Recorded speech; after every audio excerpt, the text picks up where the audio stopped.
why she thinks Scotland should be an independent country. Thank you very much. And like Claire, can I thank you for the opportunity to be here, and thank all of you for coming along as well. I want to say a few things about why I think it's important for me, and I think for everyone in Scotland, that we vote yes next year. And maybe a little bit of context for that might be helpful. I haven't always supported independence. In fact, for very many years, as a child and growing up in part of a family that was a strong Labour supporting family, a strong trade unionist family, actually independence never really featured as much of a discussion topic. And when it did, it was considered to be a distraction, considered to be something that took us away from the real issues, the really important issues of jobs and fairness and decent wages and decent standards of living. But what changed my mind, in truth, is two things. First of all, my experience as part of government, and alongside that, my experience as a political advisor as part of government. And it did it in two ways. I saw, as part of the Scottish Parliament, as part of that Scottish Government, what could be achieved with the powers that we had. That we could take a different route in terms of education, in terms of health, and law and order, a different path that was closer to what people in Scotland wanted and believed in. We could try and make sure that you got access to higher and further education on the basis of your ability to learn, not on the basis of your ability to pay. We could try and make sure that our National Health Service was protected and was a National Health Service that was there. Yes, it might need to be reformed, but it was there as a caring, innovative, clinically superior service that was there when people needed it, regardless of where they lived or what their circumstances were. And we could make sure that the whole idea of safety on our streets, not just dealing with national organised crime, serious drug crime, but actually community safety that was really mattered to people, we could make sure that we had enough police officers to be able to deliver that kind of service. So when we had the powers, I could see that we could make a positive difference, and a difference that was different from what was coming at us out of Westminster.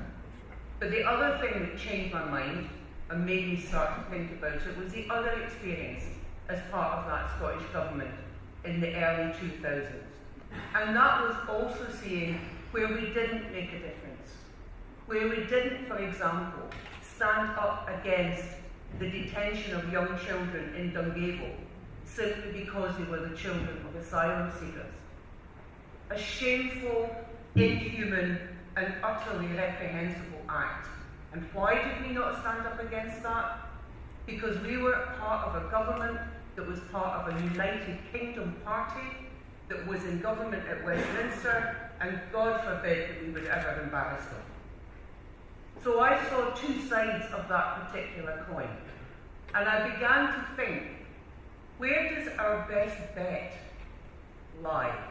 Where is our best choice to continue to make the kinds of decisions that we want for Scotland, that we want to create the kind of country we want to live in?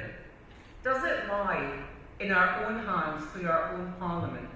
Or does it lie to continue to have limited independence through those powers, but at the end of the day, the economic conditions, the welfare state, the stance we take internationally, what we do with our armed forces, will be decided by a government in Westminster? That in the 42 years I have been able to vote in a general election, I have only got the government I voted for 3 times. And I have to say, at least one of those occasions was a disappointment. And in the intervening years, what did we get? We got policies that the people of Scotland did not vote for. So for me, the decision about whether or not we should be independent does come down to those 3 pillars that Blair talked about. The democratic one. We should get the government that we as a majority of people in Scotland vote for. We don't. we should be able to control the tools that would allow us to be a prosperous country. We are a country rich in talent, in our people and in our resources. If we were independent right at this very minute, we would be the 8th richest country in the world.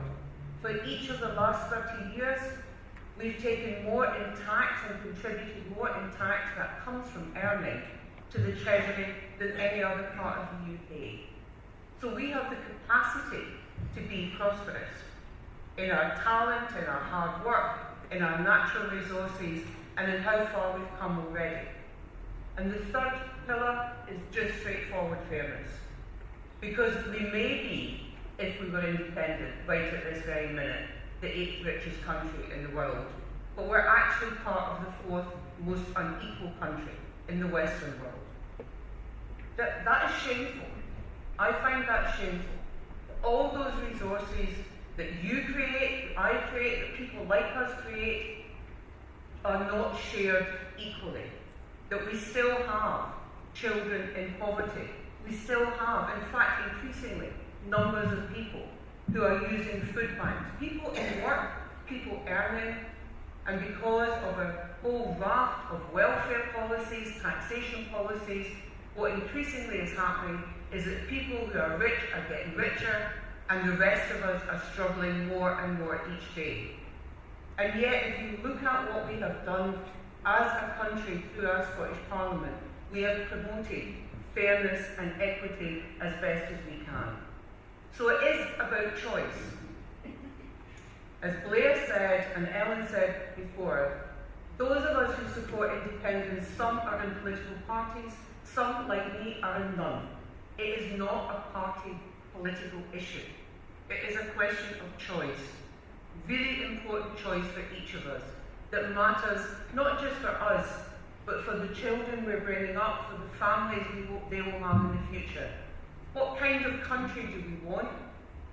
And how do we think we're best going to get there? Will we best get there on the basis of a track record of a Scottish Parliament that has, with all its faults and with all the things that it gets wrong from time to time, and all the times that you rant at the telly because you think they've done something stupid, nonetheless, we trust more than we trust Westminster, and a Scottish Parliament that has a track record of being closest in its decisions to what we want?